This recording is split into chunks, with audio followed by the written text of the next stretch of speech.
Hello বন্ধুরা, নিরামিষ দিনে যদি এমন মোচার ঘন্ট রেসিপি থাকে তাহলে মাছ মাংসের স্বাদকে কিন্তু হার মানাবে। খুবই টেস্টি হয় আর একদম ইউনিকভাবে আমি রান্না করি। আমি যেই পদ্ধতিতে মোচাটা রান্না করি সেটাই আজকে আপনাদের দেখাবো। তো সবার প্রথম দেখুন, এখানে আমি মোচাটাকে বেছে ধুয়ে কেটে আমি ওভারনাইট রেখে দিয়েছিলাম। রাতে আমি বেছে রেখেছিলাম, কেন মোচা বাছতে অনেকটা টাইম লাগে। আজ আমি আপনাদের আর মোচাটা বেছে দেখালাম না, ডাইরেক্ট কাটাটাই দেখালাম। তো দেখুন, এটাকে 2 থেকে 3 বার সুন্দর করে ধুয়ে নিয়েছি। ধুয়ে নেওয়ার পরে এই জলটা দিয়ে ভিজিয়ে রেখেছিলাম। এবার আমি এই জল সমেত প্রেশার কুকারের মধ্যে দিয়ে এটাকে আপনাদেরকে সিটি দিয়ে নিতে হবে। তো এখানে আমি প্রায় 4 থেকে 5টা কুকারে সিটি দিয়ে নেব, যাতে মোচাটা খুব সুন্দরভাবে একদমই স্মুথ হয়ে যায়, সিদ্ধ হয়ে যায়, যাতে মোচার ঘন্টটা খেতে খুবই ভালো লাগে। তো চলুন, এখানে কুকারে আমি খুব ভালোভাবে 4 থেকে 5টা সিটি নিয়ে নেব, তারপর আমি আপনাদের দেখাচ্ছি। অপরদিকে দেখুন বন্ধুরা, এখানে আমি 1 বাটি মতো ছোলা সিদ্ধ নিয়েছি। আজকে মোচার ঘন্টর মধ্যে আমি ছোলা সিদ্ধটা ব্যবহার করব।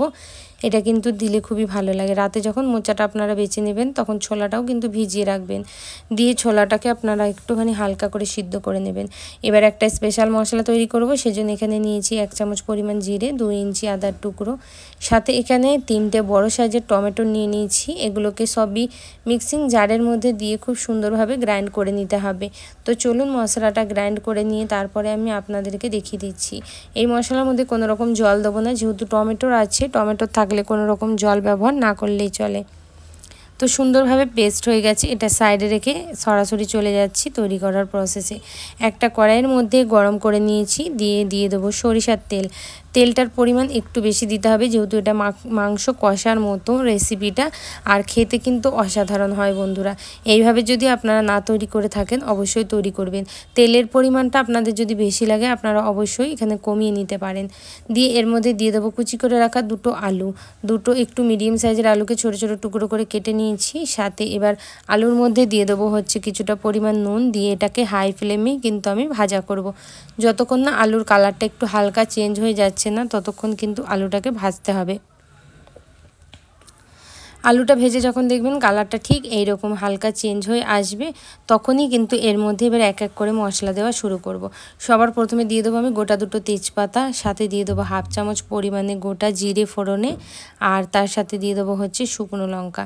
এখানে দেখুন 2টো শুকনো লঙ্কাকে আমি ভেঙে নিয়েছি, ভেঙে এর মধ্যে দিয়ে দিচ্ছি। এগুলোকে দিয়ে এবার আলুর সাথে কিন্তু ভেজে নেবো প্রায় 1 মিনিট মতো, যাতে জিরা আর শুকনো লঙ্কাটা খুব ভালোভাবে কিন্তু ভাজা হয়ে যায়। একদম ডাইরেক্ট আমি জিরে শুকনো লঙ্কার ফোড়ন কিন্তু এই রেসিপিতে দেব না। আর এবারে যে মশলাটা পিষে রেখেছিলাম সেটাও কিন্তু এই আলুর মধ্যেই কিন্তু সরাসরি দিয়ে দিতে হবে। দিয়ে এটাকে ভালো করে মিক্স করে ফেলতে হবে। দিয়ে এক এক করে এবার এর মধ্যে আমাদেরকে যে গুঁড়ো মশলাগুলো আছে সেগুলো অ্যাড করতে থাকতে হবে। সবার প্রথমে আমি দিয়ে দেবো টেস্ট অনুসারে নুন। আপনারা আপনাদের পরিমাণ অনুযায়ী নুনটা ব্যবহার করবেন। 1/2 চামচ পরিমাণে হলুদের গুঁড়ো দিয়ে দেবো, আর 1 থেকে 1.5 চামচ পরিমাণে লঙ্কার গুঁড়ো দেবো। আপনারা যদি লঙ্কার গুঁড়ো বেশি পছন্দ না করেন তাহলে আদা যখন টমেটোর আর জিরে বাটছিলাম তখনই সেই সময়তে আপনারা কাঁচা লঙ্কা দিয়ে দেবেন। সাথে দিয়ে দেবো 1 চামচ পরিমাণে ধনিয়া গুঁড়ো। দিয়ে এই সবগুলোকে ভালো করে আলুর সাথে মিক্স করে ফেলতে হবে। সুন্দর করে মেশানো হয়ে গেলে এটাকে কষাবার জন্য ছেড়ে দিতে হবে প্রায় 3 মিনিট মতো ঢাকা চাপা দিয়ে। ঢাকা চাপা দিয়ে 3 মিনিট রাখার পরে আপনারা দেখবেন যে মশলাটা সুন্দরভাবে কষে তেলটা পুরোপুরি ছেড়ে গেছে। তো এবার এই সময় আপনাদের দিয়ে দিতে হবে এর মধ্যে যে ছোলাটাকে আমরা সিদ্ধ করে রেখেছিলাম, সেই ছোলাটা এখন কিন্তু আমাদের এবার ব্যবহার করতে হবে।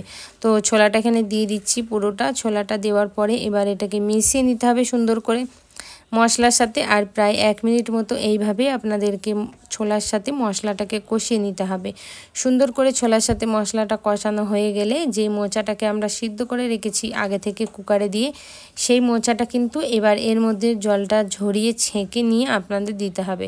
এক্সট্রা জলটা আপনাদের এতে না দিলেও চলবে।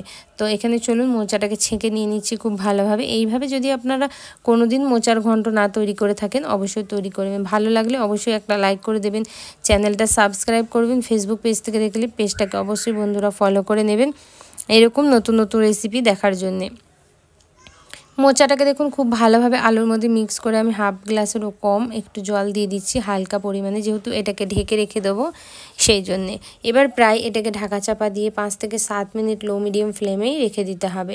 লো ফ্লেমে রাখার পরে যখন দেখবেন একদম এরকম শুকনো কষা কষা হয়ে গেছে, তখন ভাববেন মোচার ঘন্টটা বা কিমাটা একদম রেডি হয়ে গেছে।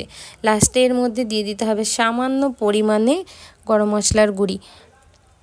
তো এখানে হোমমেড গরম মশলার গুঁড়ি দিয়ে দিয়েছি। এই গরম মশলার গুঁড়িটার জন্য আমার রিকোয়েস্ট এসছে, তো আপনাদের জন্য আমি খুব তাড়াতাড়ি এই রেসিপিটা নিয়ে আসব। তো সেটা যদি আপনারা দেখতে চান অবশ্যই আপনারা কমেন্ট করবেন। আমি খুব তাড়াতাড়ি নিয়ে আসব। আমার 2 থেকে 3টে বন্ধু যারা আছে তারা বলেছেন আপনি প্লিজ এইটা দেখান, এই গুঁড়ো গরম মশলার রেসিপিটা। তো দেখুন লাস্টে 1 চামচ ঘি দিয়ে এটাকে সার্ভ করে নেব।